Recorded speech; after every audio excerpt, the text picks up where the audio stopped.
While Ryu serves as the main protagonist in the Breathoffirei series, I've covered him extensively in a previous video on a different entry. I wanted to make a video including another key protagonist and her humble beginnings in the series. She is a sheltered protagonist who unfortunately doesn't get much depth or backstory, other than exposition we're told about her. Of course, I'm talking about Nina, the Wing Clan's princess and heir to Windia. Her healing and magical prowess are amazing in the first title in the series, Breath of Fire, but she doesn't get much love as a character overall, so here's a deep dive for her. Welcome to Heronalysis. Her character growth in Breath of Fire is deeply tied to her journey from a sheltered, vulnerable princess into a determined leader, with Ryu's pivotal role in saving her father serving as the catalyst for her transformation. Initially, Nina is defined by her helplessness. Her father lies poisoned and near death, and her kingdom teeters on the brink of collapse. When Ryu arrives and aids in curing her father, he becomes more than just an ally. He represents the strength and agency she lacks, inspiring her to take action rather than remain passive in the face of adversity. Grateful for his aid and recognizing the greater threat posed by the Dark Dragons, Nina makes the pivotal choice to leave the safety of Windia and join Ryu's quest. This decision marks the first step in her evolution as she's willing to step into danger to fight for those she loves. As the story progresses, her initial fragility gives way to resilience. She learns to harness her magical abilities not just in the means of defense, but as a tool to protect others. Her experiences alongside Ryu, witnessing the suffering of the world, confronting the Dark Dragon's cruelty, and enduring personal loss forge her into a more compassionate and decisive leader. By the game's end, her loyalty to Ryu is no longer just gratitude, but a testament to her growth. She has become someone who actively shapes her own destiny rather than relying on others to save her. While Breath of Fire's storytelling is limited by its era, Nina's arc, from princess in distress to a willing warrior, hints at the stronger, more nuanced iterations of her character that future games would explore. Her journey, though simple, lay the foundation for what it truly means to lead, not by title alone, but through courage, sacrifice, and the choice to stand alongside others in their fight. Nina's character arc within the story is subtly but powerfully demonstrated in her confrontation with the toxin-wielding wizard, a pivotal moment that showcases her transformation from naive princess into a cunning and resilient ally. Initially, Nina is portrayed as sheltered and idealistic, her royal upbringing leaving her unprepared for the harsh realities beyond Windia's walls. However, she journeys with Ryu and witnesses the suffering inflicted by the Dark Dragons. Her innocence gives way to steely determination. This evolution culminates in her encounter with the wizard, where she must rely not just on her magical abilities, but on her newfound wit and courage, recognizing the danger posed by the Dark Wizard's toxins. Nina devises a plan to distract him, using her agility and intelligence to outmaneuver him rather than relying solely on brute force. This moment is significant because it highlights her initial growth beyond her initial role as a passive victim or mere support character. Instead, she takes decisive action, proving that she has learned to think strategically under pressure.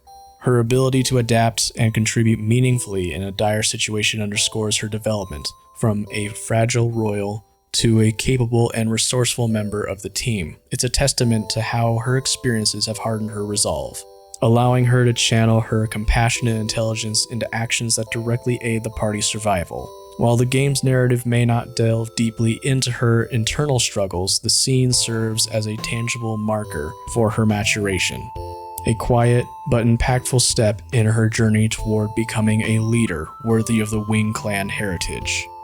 Her Great Bird transformation and her formidable magical abilities are not just gameplay mechanics. They serve a powerful narrative extensions of her growth, resilience, and pivotal role in the game's climactic moments.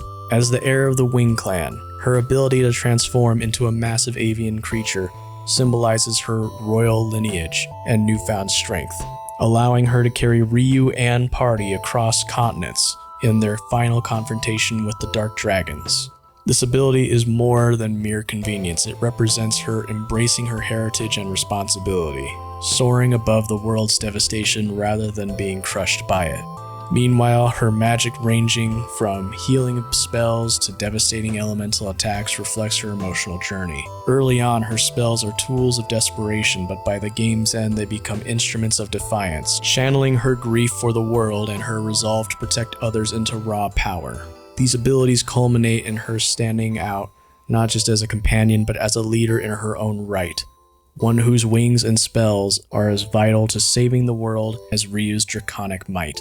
Through these mechanics, Nina's character arc is subtly but powerfully affirmed. She is no longer the fragile princess who is in need of anyone's saving, but a warrior who lifts others up both literally and figuratively when hope seems lost. Nina's role in the game is undeniably foundational to the game's plot, yet her character suffers from minimal development, a lack of substantive backstory, and limited agency, traits that, unfortunately, reinforce stereotypical princess in distress tropes rather than subvert it. While she is positioned as the Wing Clan's heir and a key ally to Ryu, the narrative does little to explore her past, her relationship with her kingdom, or her personal struggles beyond the immediate crisis of her father's poisoning. Her backstory is reduced to broad strokes: royal lineage with limited tellings of her family beyond her saving her father. This shallow characterization makes her feel more like a plot device than a fully realized person, existing primarily to motivate others, namely Ryu, rather than drive the story forward through her own choices. Throughout Breath of Fire, in general, Nina's backstory is frustratingly sparse, largely because of the Kingdom of Windia itself is little more than a narrative device, a backdrop for the Poison King subplot, rather than a fully realized setting with its own history, culture, or political weight. While Nina is introduced as the princess and heir of the Wing Clan, the game provides almost no context for what that truly means. We learn nothing of her upbringing, her relationship with her family beyond her poisoned father, or even the broader significance of the Wing Clan's role in the world. Windia's sole purpose in the story is to establish the king's illness as a minor obstacle for Ryu's party to overcome, reducing Nina's homeland to a pit stop rather than its own place with its own stakes. This lack of depth extends to Nina's character. She has no personal history, no mentors or rivals, no sense of her duties beyond a vague royal obligation. Her identity is defined entirely in reaction to the plot, first as a concerned daughter, then as a companion rather than someone with her own ambitions, fears, or conflicts tied to her station. Later Breath of Fire games would flesh out the Wing Clan's lore and give future Ninas richer backstories, but in this first installment, she is left as a narrative afterthought, her royal status a label without substance. The Poison King storyline could have been an opportunity to explore themes of leadership, legacy, or sacrifice, but instead it's resolved so quickly that Nina never even gets to grapple with what it potentially means to rule a weakened kingdom. As a result, she feels less like a princess with a destiny and more like a placeholder for a role the story could not be bothered to define. Her agency, too, is frequently undermined. Though she joins Ryu's quest willingly, major decisions and pivotal moments are almost always led by him or other party members, leaving her as a reactive rather than a proactive force. Even her magic, while powerful in battle, doesn't translate into the narrative influence as much as we'd like. She rarely takes charge in critical situations, and her royal status is little more than a label than a source of authority. Unlike later iterations of Nina in the Breath of Fire series who often grapple with political intrigue or personal conflict, this version of the character lacks depth beyond her emotional connection to her dad. Her grief, while poignant, isn't given enough room to evolve into something more complex, leaving her arc feeling truncated. Ultimately, Nina's portrayal falls into a familiar RPG trope series. The compassionate princess whose primary purpose is to support the hero and symbolize hope, rather than carve out her own path. While she has moments of bravery, such as insisting on joining the journey, the story never truly lets her break free from the constraints of her archetype. A deeper exploration of her leadership, her relationship with Windia's people, or even her internal conflict between duty and desire, could have elevated her beyond the role of noble maiden in need of rescue.